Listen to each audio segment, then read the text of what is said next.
Hello guys, मैं प्रवीण कुमार यादव एक बार फिर से आप सभी लोगों का स्वागत करता हूं अपने यूट्यूब चैनल पे।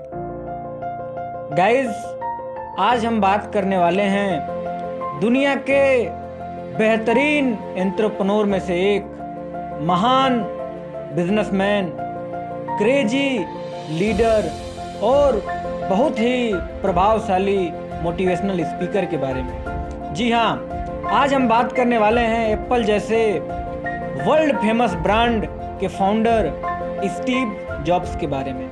गाइज, आज हम सीखेंगे उन क्वालिटीज़ के बारे में, आज हम जानेंगे उस लक्षण के, उस गुण के बारे में जो स्टीव जॉब्स को इतना महान बनाती है। तो चलिए शुरू करते हैं। साथियों, जो सबसे पहली बात है स्टीव जॉब्स की, वो है स्टीव जॉब्स बहुत ही विजनरी थे। स्टीव जॉब्स की जो दृष्टि थी दुनिया को देखने की, वो बहुत ही अलग थी। इसका एक बहुत अच्छा एग्जाम्पल, जब एप्पल कंपनी का आईपॉड बहुत ज़्यादा बिक रहा था, सब कुछ बहुत अच्छा चल रहा था, उस टाइम स्टीव जॉब्स ने आने वाला टाइम के दूरदर्शिता को समझते हुए, अपने विजन को आगे रखते हुए उन्होंने एक निर्णय लिया। आईपॉड अच्छा बिक रहा था, उसके बावजूद भी स्टीव जॉब्स ने आईफोन लॉन्च किया और आज आईफोन लोगों के लिए एक इमोशन बन गया है। लोग आईफोन को लेकर के खुद को प्रभावशाली और भाग्यशाली समझते हैं। ये लोगों का फैशन का, लोगों के बड़प्पन का दिखाने का ये रीजन बन गया है। तो इससे आप स्टीव जॉब्स की विजन को समझ सकते हैं। तो जो पहली बात हमें स्टीव जॉब्स से सीखनी चाहिए वो है विजनरी, हमें दूर तक का सोचना चाहिए।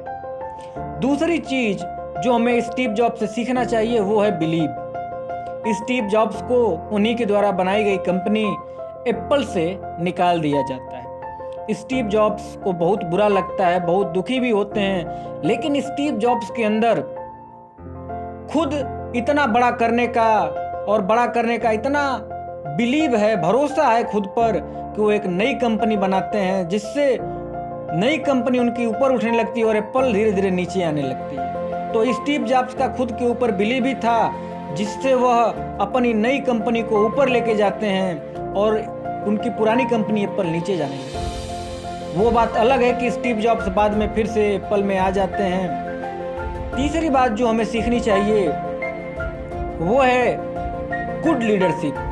स्टीव जॉब्स एक क्रेजी टाइप के लीडर थे।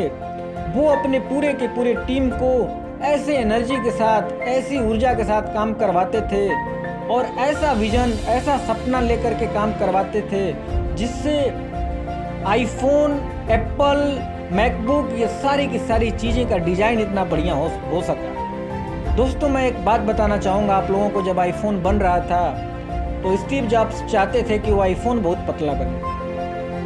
उसके बाद जो वहाँ का मैनेजर था, आईफोन का एक मॉडल लेकर के स्टीव जॉब्स के पास पहुंचा और कहा कि सर आईफोन तैयार है। स्टीव जॉब्स बोले कि इसका साइज बहुत मोटा लग रहा है। वो मैनेजर बोलता है कि सर इससे पतला नहीं हो सकता। स्टीव जॉब्स उस आईफोन को पानी में डाल देते हैं और पानी में डालते ही जो है बुलबुला आने लगता है ऊपर। स्टीव जॉब्स कहते हैं कि यदि इसमें ऑक्सीजन जा रहा है, इसका मतलब कि इसमें जगह है और ट्राई करो। इससे आप समझ सकते हैं कि स्टीव जॉब्स की जो लीडरशिप स्किल थी वो कितनी बेहतर थी।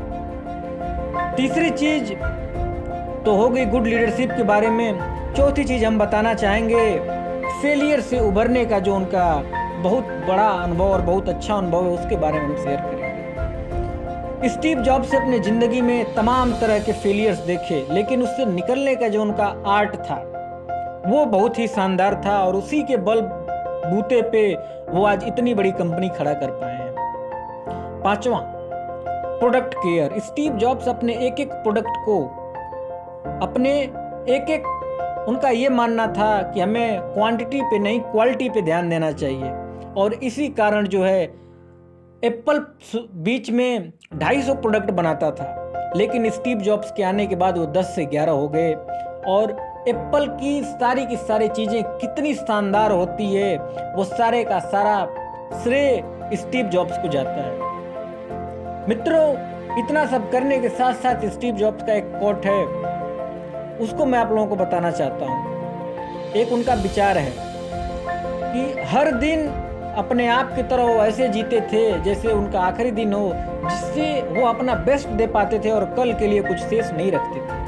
तो इस तरह की सोच रखते थे स्टीव जॉब्स। बहुत बहुत धन्यवाद आप लोगों का।